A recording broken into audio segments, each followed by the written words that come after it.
Who is the self in self-betrayal? So when we think of self-betrayal, we're usually only thinking of oneself. But what if I told you there are three layers of self? The smaller self, the expansive self, uppercase self, and the no self. The lowercase self is who you identify as, your conditioned identity. This is where duality lives. Whether you have a car or not, your level of education, where you go to work, the religion that you practice, the material things that you have, money, diamonds, whatever, even your name is in the conditioned self. And this keeps you anchored to the material world. It's not inherently bad. However, it can be an illusion if you don't see past it. Then we go to the greater self. This is the world of polarity, your higher self, dictated by this I, the all-seeing I. This is essential for you because it's your soul blueprint.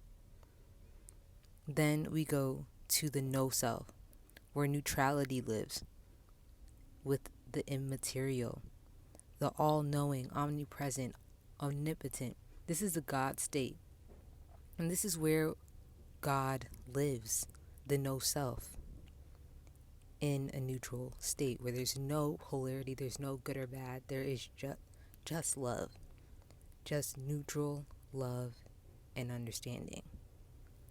So this smaller self identity, we could be tied for this for years, and never even tap into the higher self aspect of us, our soul. But if you're watching this, you're most likely wanting to tap into your soul blueprint.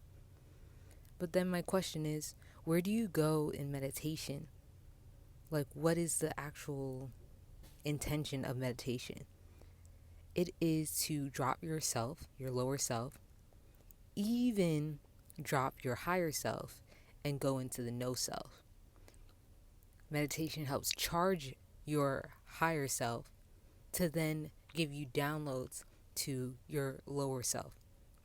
I don't really like the term lower self, but just for this video, the lowercase s, that is just showing our egoic nature.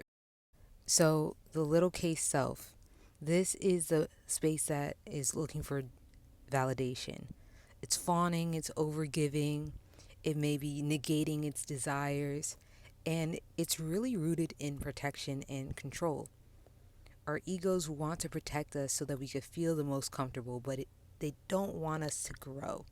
And that's the issue here. So then we're only seeing and identifying with what we see in the physical world. And this is dangerous because then we can never truly meet God. This self is also the layer where the most unintelligence, the most emotional unintelligence actually lives. So no, not bad in and of itself. However, it does put a smoke screen over our eyes. So let's go to the higher self. How does the higher self play itself out in self-betrayal? So this higher self is the part of you that can't really be betrayed, just ignored. So your higher self holds your boundaries, your somatic yes, your intuitive no. This holds your inner truths, your expression, and your blueprint for how you are here to live on this earth and how you want to express yourself in this earth. So then this is also the part of us when we're like, we don't know why we're here. This is what we must tap into, our higher self, to really understand why we're here. And this is polarity. The reason why it's polarity and not duality is because this is the polar of your lower self. This is the higher aspect of your lower self. But the smaller self is in duality, good and bad, right and wrong, good and evil, hot and cold. This is where you're experiencing most of the duality. So you can't betray your higher self. You can only ignore it. And that wreaks havoc on your smaller self, like the life that your smaller self is actually living on earth. And then let's get into the no self. How can we actually betray our no self? Is that possible? So the no self, you cannot betray it because there's nothing to betray and no one to betray. This is the highest aspect in the universe, the God state, all knowing. And this is the divine that is actually experiencing the form. But we're so caught up in the form, we may not fully acknowledge and honor the divine that is within us.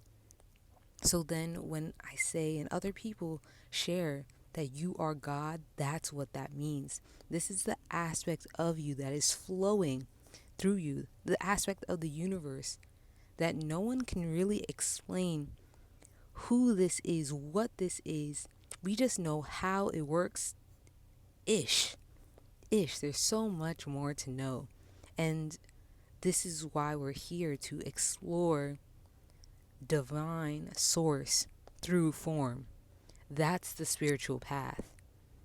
And not negating our higher self, because that gives us the unique codes on how we're going to anchor into this earthly realm and not get too caught up with the material things, no matter how fun they are, because they're super fun. But when we identify with them and attach ourselves to them, especially our worth, then that just creates misery and more duality.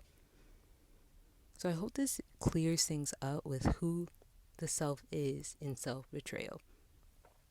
And realizing that you can't betray your true self, the self of the universe. You can't betray the self of the universe. You are only betraying yourself on the smaller scale. Peace and love. See you in the next video.